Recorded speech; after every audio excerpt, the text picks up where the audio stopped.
अस्सलामुअलैकुम फ्रेंड्स, मैं हूँ महामीर। तो जी कैसे हैं आप सब? मैं शुक्र अल्हम्दुलिल्लाह जी बिल्कुल ठीक ठाक खुशबाश फिट फाट हूँ। तो फ्रेंड्स बात करते हैं जी कुलसुम आपा की बेटी की बात करते हैं, आफरीन और शर्जील की बात करते हैं। तो फ्रेंड्स आप लोगों ने आफरीन की भी रील्स देखी होगी और आपको देख के क्या लगा उनकी रील में? मुझे जो लगा और बहुत सारे लोगों को जो लगा, खैर मेरा लगना जो है वो बेमायने ही है, पर एज अ व्यूअर बात कर रही हूँ मैं उनकी आफरीन की, कि आफरीन अभी जो आप रील्स वगैरह आप बना रहे हो ना, तो उस रील्स के अंदर आपकी इंजॉयमेंट कम दिख रही है और आपकी वो क्या बोलते हैं, ताना मारना जो बोलते हैं ना, वो चीज़ ज़्यादा दिख रही है। तो ऐसा मत कीजिए। और आप जिनके लिए ये रील्स बना रही हैं ना, तो वो भी मतलब आपकी अम्मी है। अगर ये ताने की सूरत में आप बना रही हैं तो वो आपकी अम्मी ही हैं। तो ऐसा ना करें। हर घर में होती है लड़ाई, कहीं कम होती है कहीं ज़्यादा होती है। और आपने जो काम किया है ना, तो वो एक तरीके से सही भी है, मतलब कोई उसमें बुराई भी नहीं है। और एक तरीके से बहुत ज़्यादा बुराई है जी। बुराई क्यों नहीं है? बुराई मैं इसलिए बोल रही हूँ कि उसमें कोई बुराई नहीं है, क्योंकि आपकी जिनसे मंगनी हुई इतनी धूमधाम से, उन्हीं उन्हीं से ही आपने शादी करी है। ठीक है, शुक्र अल्हम्दुलिल्लाह। ठीक है ना? पर आपने बुरा काम क्या कर दिया, ये गलत काम क्या कर दिया कि आपने अपनी माँ का दिल दुखा दिया। क्योंकि हर माँ बाप की एक ख्वाहिश होती है, एक ख्वाब होता है उनका, कि हमारे बच्चे जब बड़े हो जाएंगे तो हम उनकी ऐसे धूमधाम से शादी करेंगे, मैं अपनी बेटी को ये दूंगी या मैं अपनी बहू को ये दूंगी, मैं ऐसे लाऊंगी, मेरा दामाद ऐसा होगा, मेरी बेटी ऐसी होगी, ऐसा उसका ससुराल होगा। मतलब कि बहुत सारे जो है ना वो ख्वाब होते हैं, हर माँ बाप के होते हैं।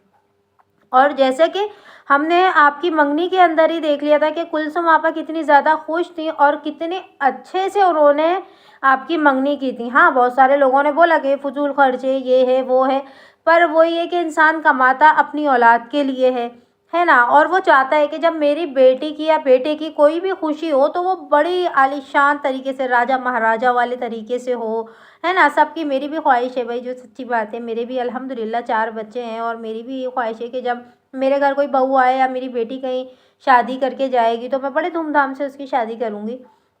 तो खैर हाँ, कुलसुम आपा की भी कुछ ऐसी ही ख्वाहिशात थी जिसे आप जो है ना वो चकनाचूर कर कर चली गई। और उन्हें सबसे ज़्यादा अफसोस वो अपनी वीडियो में बता चुकी हैं कि उन्हें किस बात का रहा अफसोस, कि जब निकाह हुआ तो उनको पूछा ही नहीं ना, है ना यार? तो है तो आपकी माँ, आपको उन्होंने 9 महीने अपने शिगम में रखा है, तो मतलब ऐसे ही थोड़ी ना अल्लाह पाक ने भी माँ का दर्जा इतना बड़ा दे दिया और माँ के पैरों में जन्नत दे दी।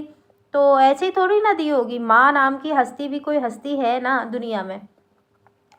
तो ये आपने गलत काम किया मेरी नज़र में। ठीक है, तो आपको ऐसा नहीं करना था। और अगर जी, तो फ्रेंड्स ऐसा मैं नहीं, ऐसे बहुत सारे लोग बोल रहे हैं कि आफरीन ने ये चीज़ जो की है वो बहुत ज़्यादा गलत की है। और आपकी इस बारे में क्या राय है? आप भी अपनी राय जो है वो कमेंट सेक्शन में ज़रूर बताइएगा। शादी तो होनी थी, आज नहीं तो कल होनी थी, और जिसमें आपने उन पर इल्ज़ाम लगा दिया कि मेरी माँ मुझे बहुत टॉर्चर कर रही थी। अगर नमाज का बोलना टॉर्चर करना है तो बड़ा खूब है, आप कोई जाहिल झट तो हो नहीं कि आपको कुछ नहीं मालूम। अल्हम्दुलिल्लाह आप एक मुसलमान हो, आपके हस्बैंड भी जो हैं वो भी एक मुसलमान है, और एक मुसलमान फैमिली में आप पैदा हुई और मुसलमान फैमिली में ही आपकी शादी हुई है।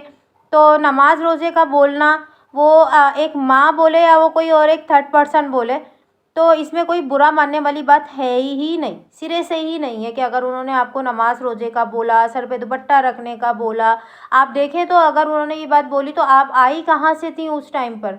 आप मदीने से आई थी। कोई कोई क्या मतलब छोटी मोटी जगह है क्या कोई, कि कहीं कहीं से आप आ गई? आप कितनी बड़ी जगह गई कि बहुत से लोगों के पास तो पैसा होते साथे नहीं जा पाते, है ना? मतलब कुछ ऐसे असबाब बनते ही नहीं उनके, कुछ ना कुछ मसले मसाइल ऐसे आ जाते हैं कि वो नहीं जाते। उनके पास पैसा दौलत सब कुछ होता है पर वो नहीं जा पाते।